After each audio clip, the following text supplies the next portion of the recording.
Now we're going to get down to the nitty-gritty of what Indians are all about. I still say we Indian people are believers in the truth. This is the way of life that was given to your people. You're born an Indian, you're going to die an Indian. Indianness is a good life. You're facing an Indian this afternoon.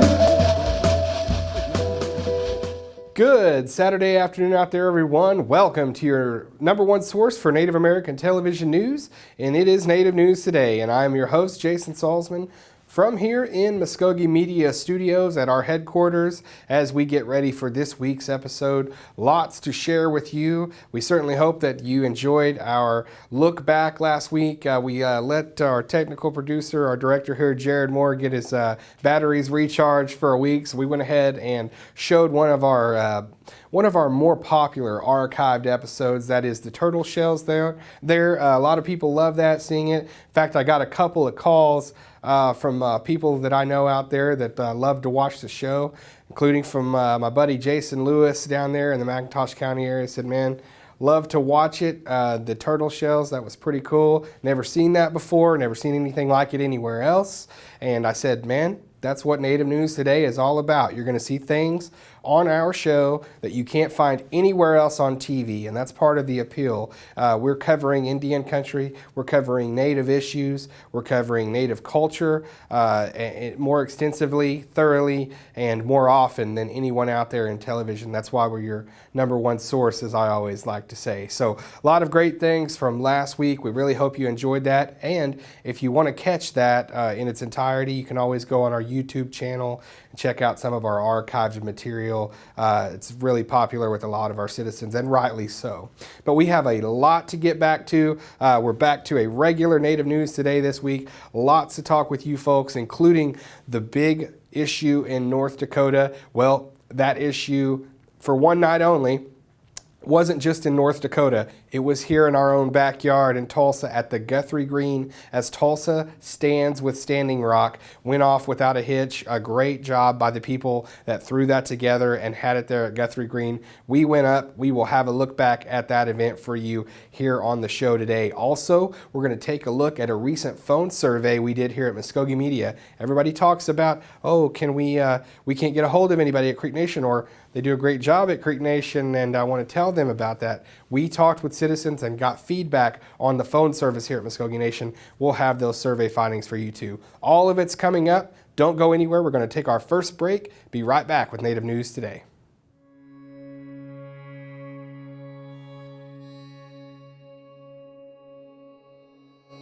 It's more than just an associate degree. It's a life-changing experience. You'll see a lot of cultural features here on the campus. You'll see a symbol of the mound, which goes back to the history of Mvskoke people as being in that Mississippian time period, that mound building society. That really welcomes our students whenever they first get here. The college in itself is, beyond the building, is the people. They're passionate, very passionate about what they teach, and it shows whenever they're teaching. The instructors and the administration, they really believe in their students here. After a couple classes, I began to notice that it kind of felt as if I were returning back to something that had been lost for like a long time. As I learned more about the history of my people, to discover that there were very many great people that did a lot of good things for their people, for their nations, and that those people were American Indian and Native American, it kind of brings out a sense of pride that was not really there before. There is a future for our people. Looking for your next 18-hole adventure? Then take a look at Fountainhead Creek Golf Club. Nestled in the beautiful confines of Lake Eufaula State Park, large sloping greens and well-placed bunkers characterize the Mvskoke Creek Nation's Floyd Farley designed course and offers a fine test of skill for any golfer. Stay up on all the latest gear and equipment with a visit to our pro shop. Have lunch at the Turn at the Clubhouse Grill. We're waiting to accommodate you at Fountainhead Creek. Give us a call at 918-689-3209 or visit fountainheadgolf.com to book your next round. Fountainhead Creek Golf Club, close to home, far from ordinary. We believe if you teach a man to fish, you can feed him for a lifetime. We believe that transitioning convicted citizens back into our communities enhances public safety. We believe that every citizen, even ex-prisoners, are important and are capable of change. We believe in reclaiming our citizens and investing them back into a culture that embraces healing and restoration. We believe in reintegration. And welcome back to the program. And where else to start with our first story of this week but the Standing Rock issue that continues in North Dakota. The Standing Rock Sioux standing up to the Dakota Access Pipeline. They believe that it's infringing upon their ceremonial lands and also on their water at the Missouri River feeds its water supply into the Standing Rock Reservation. The pipeline's set to go under that. So lots of contention. We've heard new reports now of the National Guard coming. We've heard the reports before of dogs being let loose from a private security firm on the peaceful protesters, protectors, that is, of the water up there. So with that being said, there's been demonstrations all across the country, and that was no different than here this past week in our own backyard. Tulsa's downtown Guthrie Green was the spot for Tulsa Stands with Standing Rock. Hey, our response on Facebook has been crazy, getting over 63,000 views on our videos. We hope you enjoy the coverage.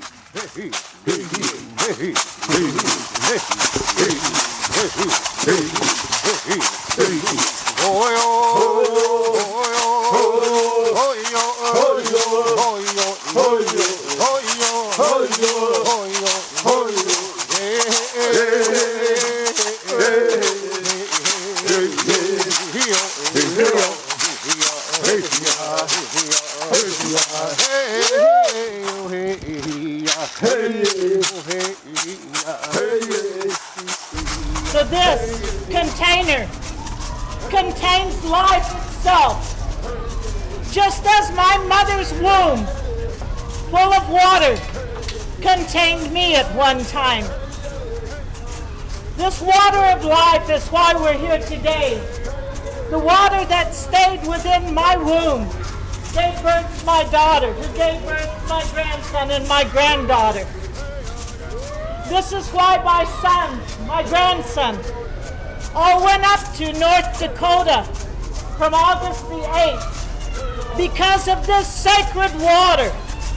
So here in Oklahoma, I say we, not just to you all, but to this water of life that joins us together.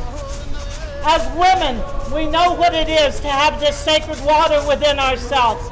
As men, we feel the rhythms of the Moon Mother as she moves us and the tides within us.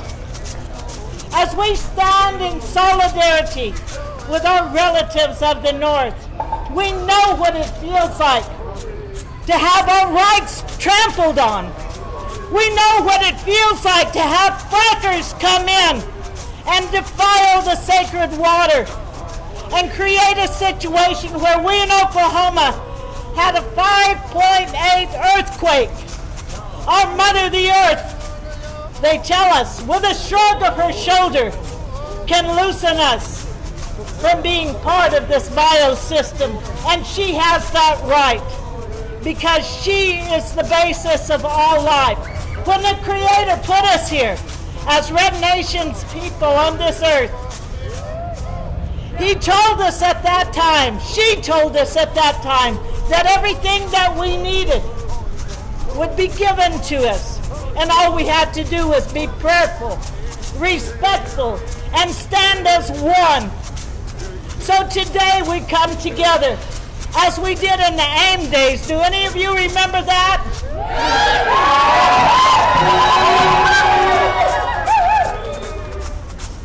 Onkanaji. We stood together at that time because we knew that the rights of the red people would trickle over to our neighbors, our farmers and rancher neighbors, our city dwellers, and down to where the earth herself would continue to sustain us, where the red nation's people understood that everything with roots is sacred and would feed us. Everything with 4 legs was sacred and would feed us.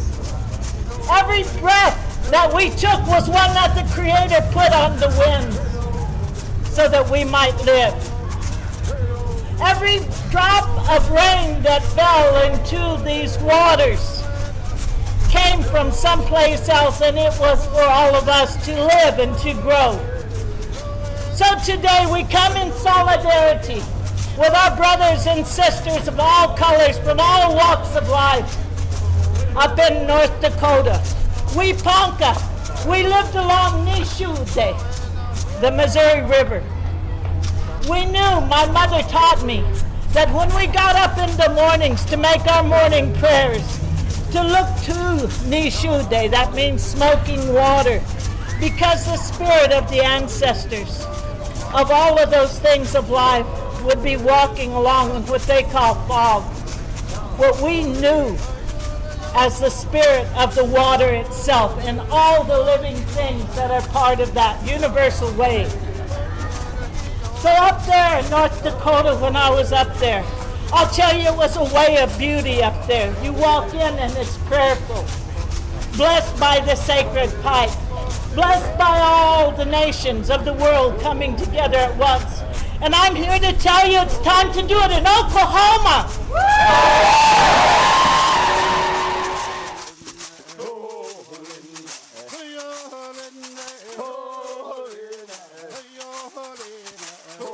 And there again, the Tulsa Stands with Standing Rock event at Guthrie Green.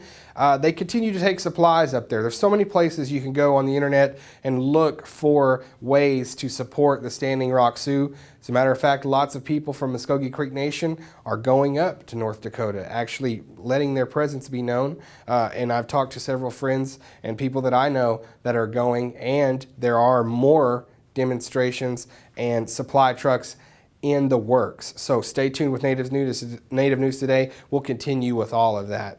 And speaking of continuing, we have since Principal Chief James Floyd took over in his position here at Creek Nation and put his cabinet members in place. As they've become confirmed, we have brought them in for their interviews here on Native News Today. We want the people to hear from each of these cabinet members. Next is Linda Roe. She is the new controller here at Mvskoke Creek Nation. And Jessica McBride, our media coordinator, sat down with her to talk about the new job. Hi, I'm Jessica McBride, and I'm here with Linda Roe, the new controller for the Mvskoke Creek Nation. Linda, how are you doing today? I'm good, Jessica. How are you? Pretty good. Good. So Linda, tell us a little bit about yourself, your background, and your qualifications as controller. Okay. Let's see, I've been a CPA since 1985. I'm also a certified fraud examiner. In 2008, my husband and I moved to Okmulgee. I worked for OSUIT, and we also own the little convenience store out at Wilson, if you know where Wilson is, Charlie's Country Store, little light there.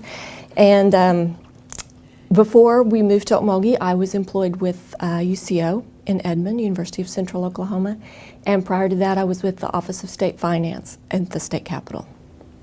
So why do you think you were asked to fill this position? Jessica, from what I've seen, it looks like that someone, a CPA, someone with the expertise, someone with the knowledge, and also someone that's able to look across the board and see maybe where some internal controls need to be put in, or what reporting are we missing, those type of things. I think that's why I was asked to join the team.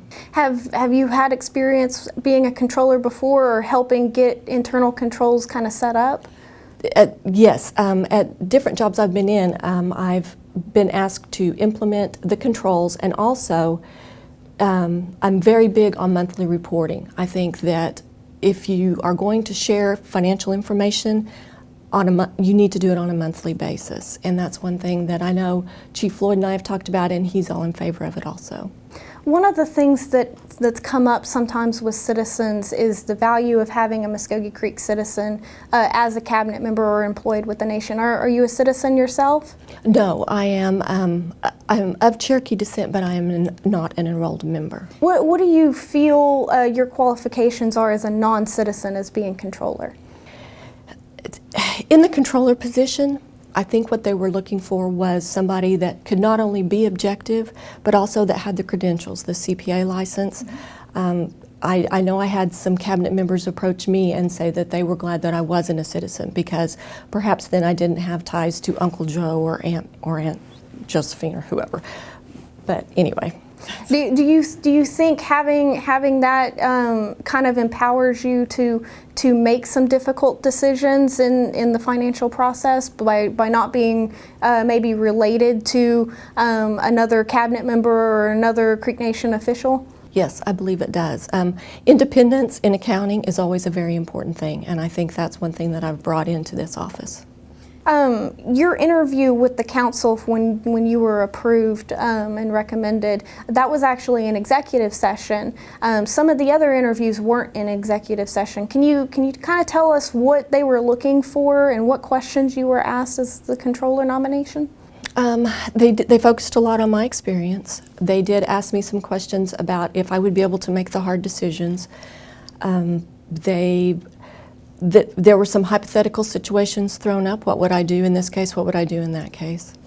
Did you find those questions difficult, or do you think that there might come a time where you won't be able to make a difficult decision? No, I don't think so. The questions were more from a business standpoint. It's a question that, as a person in charge of your financial assets, and especially we want to be good stewards of all of our resources. As the person in charge of that, I want to make sure that that person can be independent, can make the hard decisions, and knows right from wrong and can uphold it. What are your views on the powers of the Office of the Controller here at the Nation? My views on the powers.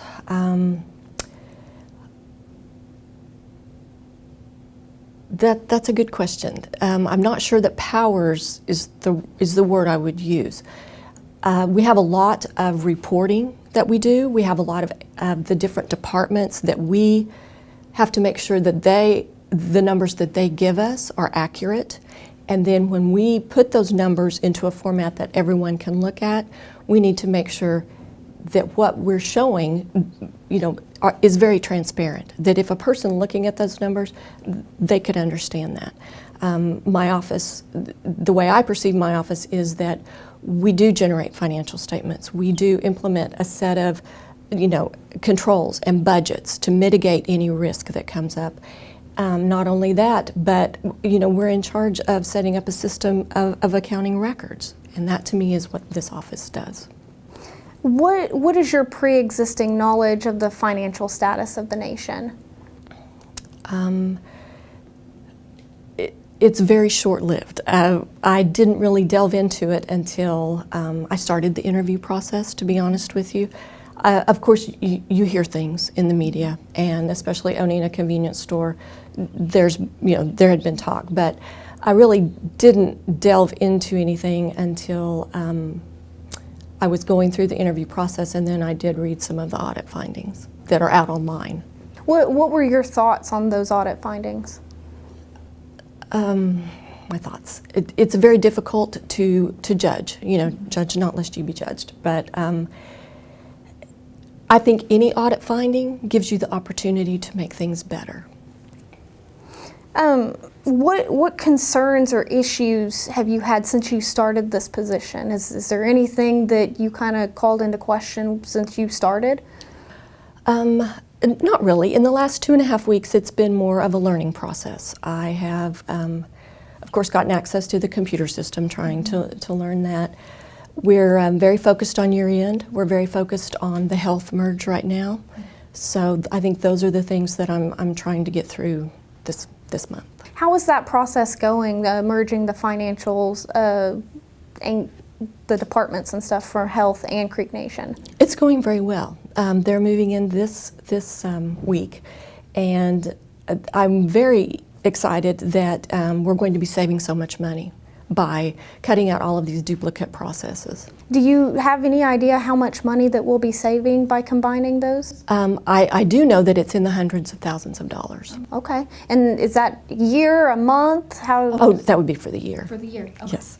What future plans or major changes do you think that you'll be making as controller? As I alluded to earlier, I would love to implement monthly financial statements for especially the council and the chief's office. Also the departments. I've spoken with several of the departments and the program managers that would love to be able to see on a monthly basis where they are, and I think that's a very doable thing. That's kind of, we want to be very transparent. We want everybody to know where exactly they stand at any time. So right now the nation does financials on a quarterly basis? That's my understanding, yes. You mentioned transparency. You know, in the last election, that was a lot that was talked about by citizens, and especially now. What are your thoughts on financial transparency, and how do you plan to explain that to the citizens and shareholders of the nation?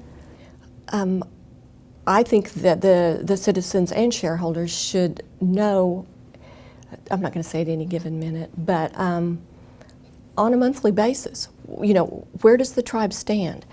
You know, are we short on cash this month? Why are we short on cash this month? I think those are some of the answers that have to be given, and I'm looking forward to being able to explain where we stand, and I think with some of the things that I've seen going on in the office that we're going to be in a better position every month going out. Is that something that you would try to publish maybe online or in our newspaper so that citizens have a monthly idea of where the nation stands? I think that might be a good idea, yes. Is there anything else that you'd like to tell us about yourself or that you'd like to add? Yes, I do have something I'd like to add. One of my personal goals is to make sure that this monthly reporting gets kicked off by October 31st. So I'm hoping that we can work together to get something going then. That sounds great. I look forward to visiting with you and working that out and discussing those matters and helping citizens understand the financial status. Thank you very much for visiting with me today. Thank you, Jessica.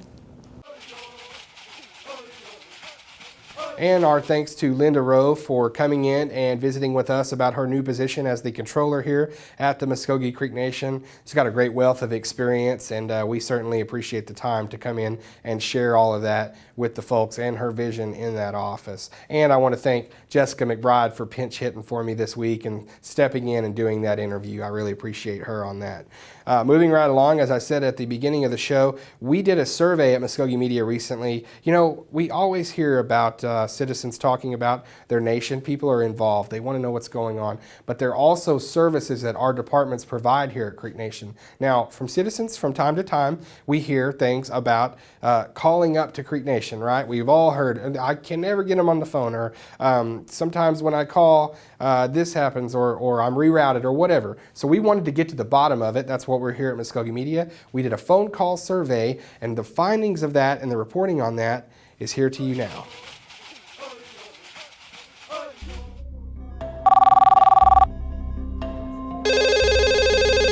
We're sorry, the number you have reached is not in service. Please check the number or try your call again. This is a recording. Probably more than half the calls that come through here are out-of-state calls. So it's like, Thank you for calling Mvskoke Creek Nation. every week it's something new. Never boring. Thank you for calling Mvskoke Creek Nation. How may I direct your call? One moment. You're welcome. Here at Mvskoke Media, we receive all kinds of coverage requests from Creek citizens.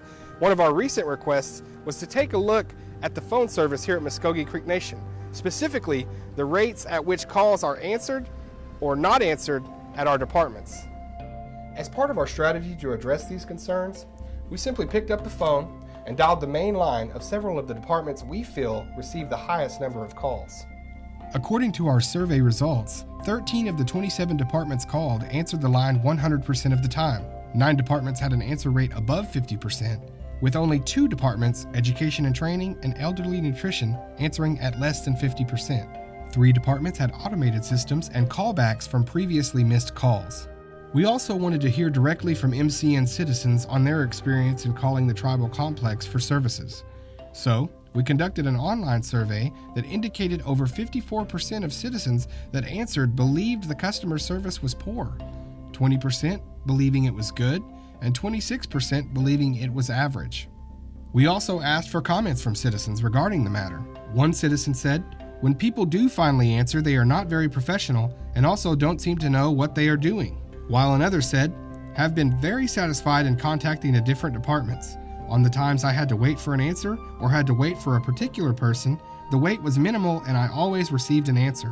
The Citizenship Board employees have been wonderful, always ready to help solve any issues I have called them about." For an in-depth look at our coverage and a complete survey and a breakdown of charts and graphs on our findings, visit MvskokeMedia.com.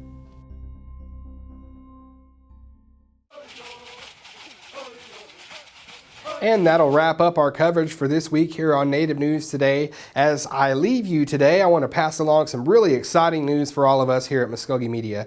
We have been awarded the Elias Boudinot Award for Free Press. It is a nod to our Free Press Act that we received back in November and the work that we've done since receiving that new status as an independent agency here at Mvskoke Creek Nation. So you're not just getting the same old news that you got before November of last year here at Mvskoke Media and here at Native News Today.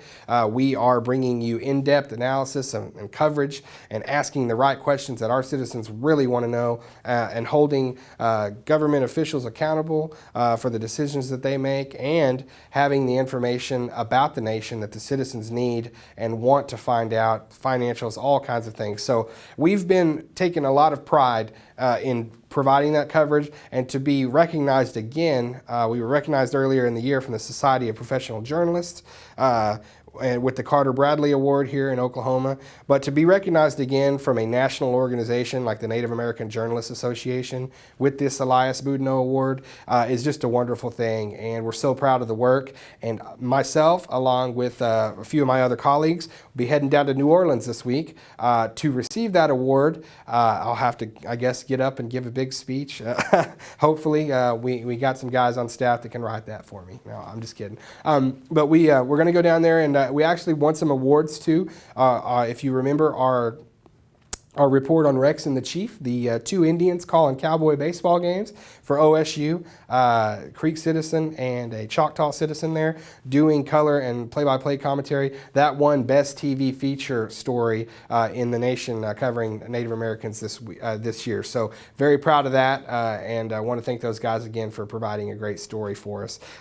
You can always catch everything that we're doing on our YouTube channel. If you want to watch that story, go on back and check it out on YouTube. And our Facebook page, our Instagram page, our Twitter page. Everybody stay up with us on what we're doing on social media, and of course MvskokeMedia.com. You'll have everything you need right there, a one-stop shop for all things Mvskoke Creek Nation. We've got you covered right here at Mvskoke Media, where it's concept, creation, communication. We'll see you guys next week right here on Native News Today.